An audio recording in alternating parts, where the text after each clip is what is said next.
Assalamualaikum. Welcome to Course Exam House Instructor Muhammad Talha.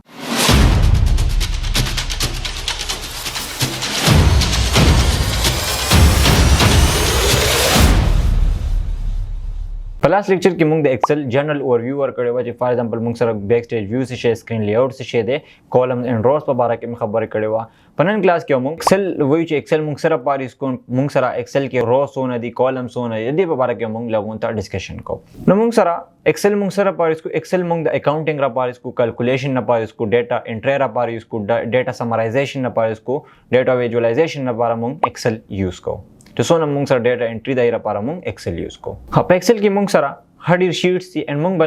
په شیټ باندې خبره کوو چې په یو شیټ کې موږ سره سونه روز دي سونه کالمز دي ان سونه سیلز دي موږ سره نو موږ د یو شیټ خبره کوو چې موږ سره په یو شیټ کې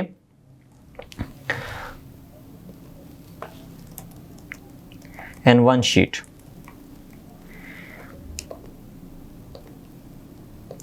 په یو شیټ کې موږ سره سیلز ونه دي په یو شیټ کې موږ سره روز ونه دي کالمز ونه دي and موږ سره سیلز ونه دي نن به موږ دا ډسکس کوو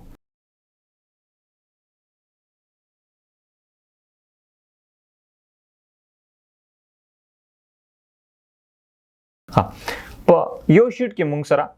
16,384 روز دي پکې مطلب 16,384 دي کې موږ سره روز دي په دې یو شیټ کې موږ سره 10,48,576 موږ سره روز دي and په دې یو شیټ کې موږ سره 17,98,69,184 دي کې موږ سره سیلز دي دا موږ د یو شیټ خبره کوو چې 16,384 دي کې موږ سره روز دي 10,48,576 دي کې موږ سره کالمز دي and دي کې موږ 17,98,98,69,184 دي کې موږ سره سیلز دي خو اوس په دا موږ څنګه پروف کوو چې دي کې مطلب موږ سره دونه روز شته دونه کالم شته دونه سیلز شته نشته نو دې لپاره موږ فرست اف اول خو دلته که هر سیل کې تاسو کلیک وکړو صحیح دی تاسو به کنټرول اینڈ ډاون ایرو یوز کړئ as a shortcut په تاسو یوز کړئ دا دي کې موږ سره 10,48,576 دي کې موږ سره روز دي دا خو موږ سره وشو چې دی نه پکې روز دي اوس په کالم موږ څنګه پکې ګورو نو کالم لپاره تاسو کنټرول اینڈ چې کوم رائټ ایرو دا هغه به یوز کړئ نو موږ سره اخیری نمبر کالم ته راشي and اوس دي کې موږ سره دا الفابیټیکل order کې موږ سره شو کیږي لایک x f d لیکل شوی دی and دا موږ نومریک ته څنګه اړو نمبر ته به څنګه اړو موږ فایل ته راشو and دلته موږ مور and مور کې موږ سره دلته آپشن and option کې موږ دلته نه فارمولا سره شو and فارمولاز کې موږ r1c1 reference style یوز کوو and then okay باندې وځه کلیک کوم نو دې کې موږ سره سونه کالم دي 16,384 دې کې موږ سره کالمز دي اوس دې کې موږ سره سیل به موږ معلومو چې سیلز دي کې سونه دي نو یې لپاره موږ دا دواړه خپل کې موږ ملټیپلای کوو روز اینڈ کالم به موږ خپل کې ملټیپلای کوو چې کله هم موږ ایریا معلومو دی یوزي نو موږ سکو لینث ملټیپلای ویټ مطلب موږ ایریا چې کله معلومو نو موږ لمبای ان چوڑای خپل کې ملټیپلای کوو موږ سره ایریا روز نو دا رنګ موږ روز اینڈ کالم خپل کې ملټیپلای کوو موږ سره با سیلز روز چې دي کې سیلز سونه دي د لپاره به یو کیلکولیټر اوپن کم کیلکولیټر ما اوپن کو ان زدل طریقه ما چې 16,384 ملټیپلای 10,48,576 دا ماده سره ملټیپلای کو دینه موږ سره راغی 17 17 98 184 17 ارب 17 کروڑ 98,69,184 دا موږ سره دونه پدې کې سیلز دي دا رنګ تاسو دا پروف کولای شي اوس واپس کزه دا ریفرنس چینج کوم واپس چې کوم الفابیټیکل اورډر تاړم نو زه فایل تراشم and the file نه پس په مور تراشم and دلته آپشن تراشم and دلته نه به فارمولا تراشم and فارمولاز کې به r1c1 reference style off کوم and then okay باندې به د کلیک کوم دا موږ سره واپس 17 راوړې دو الفابیټیکل اورډر ته راوړې دو اوس په ایکسل کې موږ سره دوه مین سیزونه دوه امپورټنت سیزونه چې موږ بدایي خیال ساتو دیو موږ سره د فنکشن او بل موږ سره د فارمولا دا موږ سره دوه سیزونه دي په ایکسل کې یو موږ سره فارمولا ده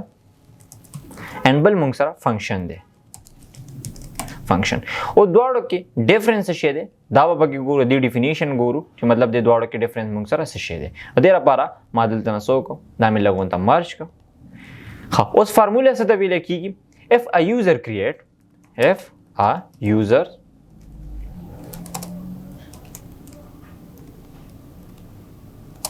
a formula and Excel and did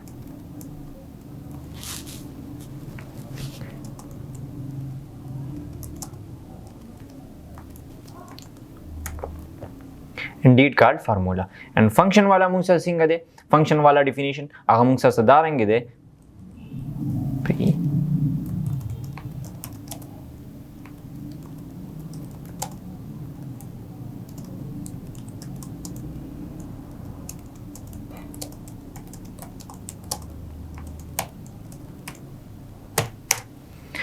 دا موږ سره دواړو ډیفینیشن دی چې موږ سره فارمولا اند د دې دا موږ سره دواړو ډیفینیشن دی فارمولا ډیفینیشن موږ سره دا یو دی چې اف ا یوزر کریټ ا فارمولا ان ایکسل انډیډ کارډ فارمولا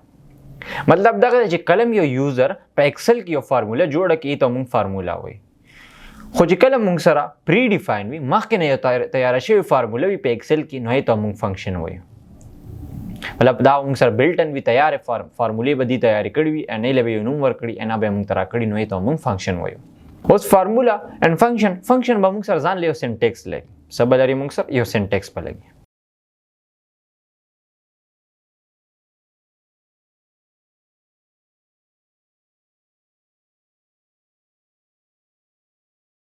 ها فنکشن به موږ سره ځان له یو سینټیکس لري او سینټیکس ته ویل کیږي سینټیکس کې موږ سره څه شی وي اول به موږ سره فنکشن نیم وي د دې به یو خپل نوم وي فنکشن نیم به وي دې کې به ایکوال اپریټر هم موږ لګو ایکوال خو خیر موږ فارمولا کې هم لګو ان په فنکشن کې به هم لګو خو دې کې موږ سره فنکشن نیم وي ان دې کې موږ سره میتھډ وي دې کې به یو میتھډ هم وي نو مطلب د دې موږ سره دارنګي یو سینټیکس وي فنکشن نیم به وي ان میتھډ به وي نو دا رنګ موږ سره بدای د موږ سینټیکس وي خو دا فارمولا موږ سره نوم بنوي د فارمولا موږ سره نوم نشته دی یک میتھډ شته خدای موږ سره یو نیم نشته دی نو دا موږ سره د فنکشن به فرق پتا کوي چې فنکشن به موږ سره نیم وي لایک تاسو ته کله هم زه کوی چې سم شي دی موږ سره نو چې سم تاسو ته دوی چې دا موږ سره فنکشن دی ان فنکشن به تاسو څنګه پتا لګي فنکشن موږ وی چې هغه موږ سره پری ډیفاین وي مخکې نو فارمولا تیار شي وي او هغه به یو سینټیکس لري سینټیکس کې بس هغه به یو نوم لري آی به یو نوم وی فنکشن نیم به وي ان بیا به دای میتھډ وي خو په فارمولا کې خو موږ سره نیم نشته دی ډایرکټ موږ سره میتھډ دی نو دا موږ سره په دواړو کې ډیفرنس دی ان شاء الله په نیکسټ کلاس کې بیا موږ دا ډیسکس کو چې فارمولا کې موږ سره دوه کنسپټ کم یو دي د کې موږ سره یو ریفرنس میتھډ دی او بل ډایرکټ میتھډ دی ان شاء الله دا په نیکسټ کلاس کې موږ ډیسکس کوو